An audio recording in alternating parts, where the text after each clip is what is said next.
Let me call this meeting to order. There are four of us here and we'd like to start. So Joel will join us shortly.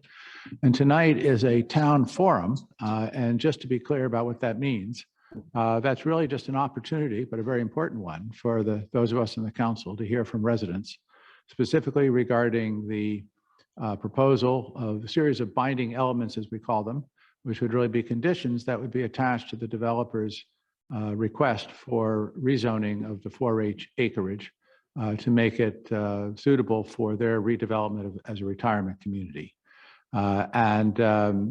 We distributed, I guess about a little over a week ago, the first draft of binding elements that arose from work that the 4-H committee had undertaken and which the council then reviewed in a work session and finalized. Having sent that around, we arranged for a walk-in-R this past Saturday, where we think we had about 35 people or so, along with the developer from Community 3, Grant Epstein, gave us a walk around, quite literally, of where the project is and of the land around it. I think we all found that very helpful. So tonight is the next stage where we would like to hear comments from residents who wish to pass them to us. And let me stress that this is not the only way we need to hear from you. Please feel free to send comments as well directly into the town office. We get them promptly. We will have further discussion through this week. And then the council is going to have a regular council meeting next Monday night when we will deliberate further. And from that, we hope to develop the final set of our proposed binding elements to submit to the county planning department and to the developers by later that same week, by that Wednesday or Thursday. So we want to move this rapidly, but I think we want to make sure that we give everyone a chance to comment who wishes to. So that's the purpose of tonight. So with that, and I see there are several members of the 4-H committee, Ken Rubin, Chris Brew, Sarah Smith, Joe Rubin, so they're here, great. Art Greenberg, Parker Lang, thank you very much, our advisors. With that, we're ready to hear from some residents. So who would wish to speak first? You can raise your hand virtually, or I guess you have to do it virtually because I can't see your faces right now. First, I just wanted to say thank you very much for organizing the walk-in-R. I enjoyed that, having that opportunity, and I appreciated it. I thought that was a very good, very helpful, a very helpful event. So I just wanted to express thanks for organizing that. I guess sort of the on the binding elements, I guess the main the main things would be sort of going forward. I suppose the building height and sort of and I suppose another issue is protection from sort of the lighting, sort of from light intrusion. But I think sort of in the elements, certainly there's an element in there that addresses the binding. In the binding elements, there's one aspect of that appears to address the issue of light intrusion. I guess the main thing that remains, I suppose, is sort of this question of whether the building height particularly on the west side of the property, is whether that's going to be too obtrusive from the standpoint of sort of when it's like when you're standing out on the street sort of looking there. But apart from that, I think those are the main things, but I don't really have many other comments on the elements as they're written right now. I just had a clarification question for you when you talked about the west side building height. So during the walk-in-R, there was discussion about the number of stories and then a height. Do you have any further comments about that, if you happen to have some thought about it? Well, it seems like they're building a lot. It seems like they're building closer. On the west side, it seems like it's going to be closer, a lot further than where it is right now. And they're going up to, is it true that they're going up to 70 feet? In other words, it would be. That's correct. Yeah. So it does seem to be, it seems to be higher and closer.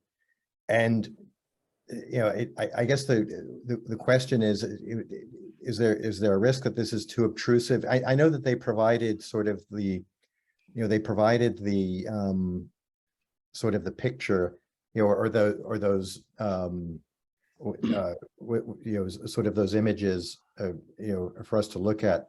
But it's still kind of hard to visualize what it's really going to look like when the you know, once this is really, you know, once it's actually built. I don't know what can I'm not expert enough to sort of say, to sort of predict what it's, to analyze that, but it is sort of one sort of remaining issue, whether it's going to be too obtrusive, sort of whether it's too high, whether it's too close. I just sort of don't know whether people have any thoughts on that. Right. Okay. Thank you. Okay. Who would like to speak next? This is Dan. I put my hand up. Yes. Hi, Dan. Yes, please go ahead. Dan, we do have the email from the committee that came in earlier today, but please go ahead. Yeah, I'll start with a personal comment, and then I'll speak to the Climate and Environment Committee feedback. To Adam's subject in the building height and massing, I want to repeat his comment about how helpful the walk-on-R was. It gave me a very different impression about the building heights and mass, particularly on the west side. And I don't know what other people think, but I came away feeling like the property itself is going to be fairly level. So the roof heights are going to be fairly similar around the edges of the development. But on the west side, there's a steep hill down to meadow. And all the trees.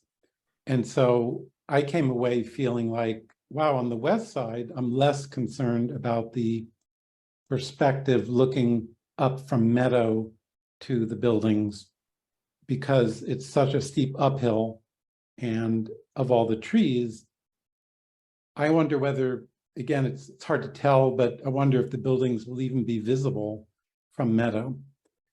But I would have a very different perspective when I think about that on Thornapple. And I do, in general, I'll summarize my feedback on this topic by just saying, when I first saw the drawings, I thought, my goodness, that's higher than I thought it was going to be. And it feels like the buildings kind of loom over the adjacent parts of town.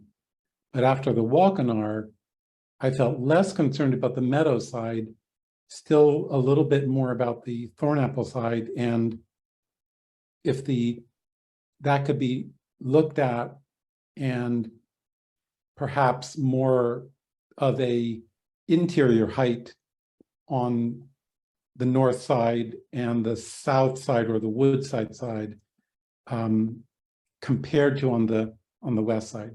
Anyway, the walk-on-R was useful, and I came away with a little less concern about the height and the massing of the buildings. But, still some concern, particularly on the Thornapple and on the south side, whatever that's referred to as. So that's a personal comment. Right. Okay. As the chair of the Climate and Environment Committee, we've sent some feedback in, and I don't know if you want to go through that point by point. You have the feedback. Some of it is mirrored in some of the binding elements a little bit already and things that people are thinking about. So you have the Climate and Environment Committee feedback. I think the two most important points were about stormwater management. But again, the walk-on-R in the information we received was very helpful to me from the standpoint of Grant really assured us that most likely the stormwater flows from the property are actually going to be less than they are now. And there'll be some adjustments of the way the water is piped and that kind of thing. But because of all the things they'll be doing, there'll actually be less stormwater flows. And it sounded like they had a way to measure the before and the after. So that would be great. We support that endeavor. The other thing that the committee is focused on is the energy component. And I won't go through the different aspects of that, but Grant indicated that this would be a silver lead or a lead silver development. That's what they're shooting for. And I'm not that familiar with LEED, the details of what LEED means, but Grant indicated that there are various parameters that are looked at, and then there's kind of a scoring system in order to achieve LEED silver. Some of that will involve the energy component. So it sounds like they have the environment and climate thoughts in mind as they're doing the development, and it's certainly worthwhile, and I'm impressed that they're going to go for LEED silver. But I guess the point I'll close with is, from a committee standpoint, it feels like this is a big development in town, and whatever gets built here is going to last for 50 or 100 years. And for us to keep in mind that this is literally a once-in-a-lifetime opportunity to influence the energy profile of the development. And we all know that we need to get off of gasoline, and building standards today still include both natural gas and electricity, but the committee would really prefer that the development either be an all-electric development, which many developments are moving toward these days, or at least at a minimum, whether it can be a binding element or not, that the developers consider being sure that they can convert to all electric by planning for an all electric development, even though that may not be what they go with initially. And I've spoken with some folks at the county about this on a different topic, but the idea being that there are things that developers can do to reduce the cost of converting to all electric somewhere down the road, when it either becomes desirable from their standpoint, from a cost standpoint, or from a regulatory standpoint, they're forced to convert to all electric, but they can reduce the cost of doing that conversion now by planning for it in advance. So anyway, that, it's hard to translate that maybe into a binding element, but it'll be great if we can influence the developers in that regard. Okay, thank you. Let me just mention in regard to stormwater management that we have arranged for a kind of a seminar on the 21st of this month with the county to brief the council and any residents who are interested on the county stormwater management requirements. We felt that we simply had a lot more we had to learn about what those requirements are, and hopefully gain comfort that what Grant Epstein stated will indeed must be complied with, which is to say that there will be actually a net reduction in the amount of stormwater runoff. But we want to understand what the requirements are from the county and hear directly from them. So that's by way of background. It's just for us to learn, but we thought that would be useful. So just want to mention that, and that'll be open, of course, to all residents. Thank you, Dan, for your comments. Yeah, you're welcome. Any other comments at this time? I can't see other faces, and I can't see any other hands. So if someone wants to speak, you can just speak up if you wish. No raised hands. Okay. All right. Yeah. If I could raise my actual hand, not my virtual hand. This is Mark Cavadelphio. I'm a resident of Woodside Place. And unfortunately, I was not available this Saturday to join the walkthrough, but based on this write-up, based on the proposed covenants and everything, there's an awful lot to like about what has come through this process. I'm impressed with the Dark Skies initiative. I think that's a real plus. I think the covenants about the vehicular access and making those a permanent feature of the property. Again, just looking at it from at least the perspective of a Woodside Place resident, I think are very, very important. I was curious about two items. One is that I know there was a lot of discussion early on about a coffee shop or cafe type of facility. And I see in the covenants or in the summary write-up that was circulated before this meeting and is posted to the website, references to retail space. And I know there was discussion about a florist and that kind of thing. Is the focus still on possibly having a coffee shop or cafe as part of that retail? Simple answer is yes. They are proposing 3 shops: a coffee shop, an ice cream shop, and a florist. Those are the 3 that they're envisioning. And those would be accessible to members of the town, but also certainly to the extent that there's— Yes, and you're absolutely right. And one of the things that Grant Epstein emphasized, which we've heard, Joy and I heard when we went down to Atlanta to visit the Corso Atlanta, which is development that the owners have there, that they care a great deal about having interaction and contact among their residents with residents of the surrounding community. And one of the reasons for these shops is to encourage that. That their experience is that the elderly in these communities like to see people of different ages and don't want to only see other people of their own age. And they're happy to do that even if they aren't family members. So this to them is when they really want to encourage that interaction. And that's one of the reasons they have proposing these 3 shops.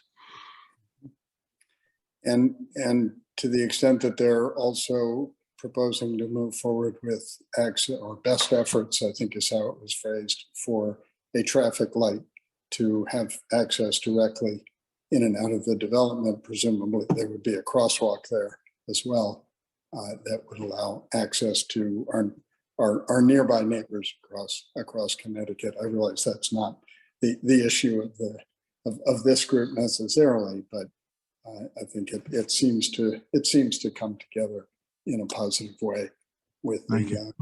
Let me just emphasize, however, if I might, that these are our proposed binding elements, some of which the developers have themselves already embraced, but others they have not, and in any event, all have to be reviewed by the hearing examiner and the planning department and board. So the fate of these different things is a different matter.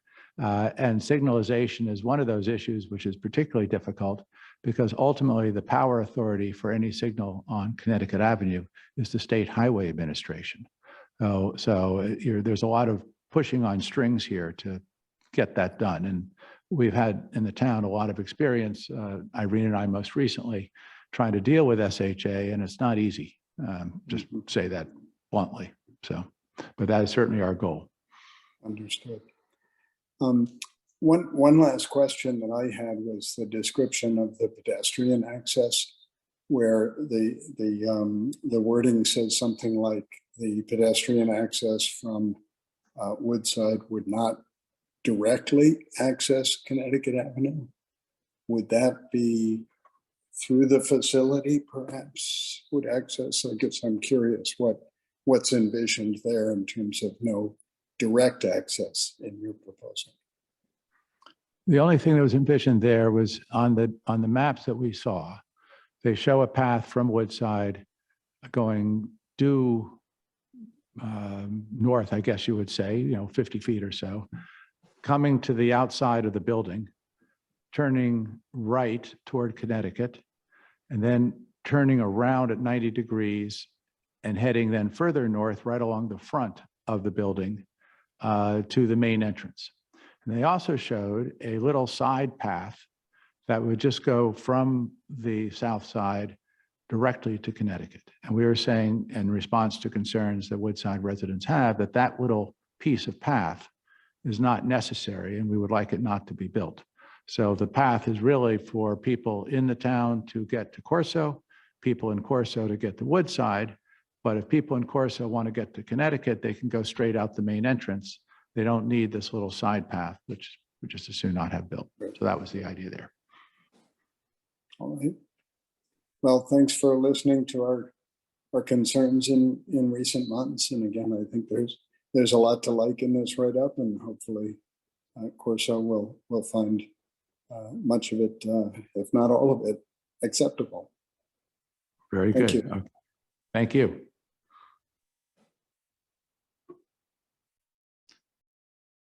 Okay, are there any other comments?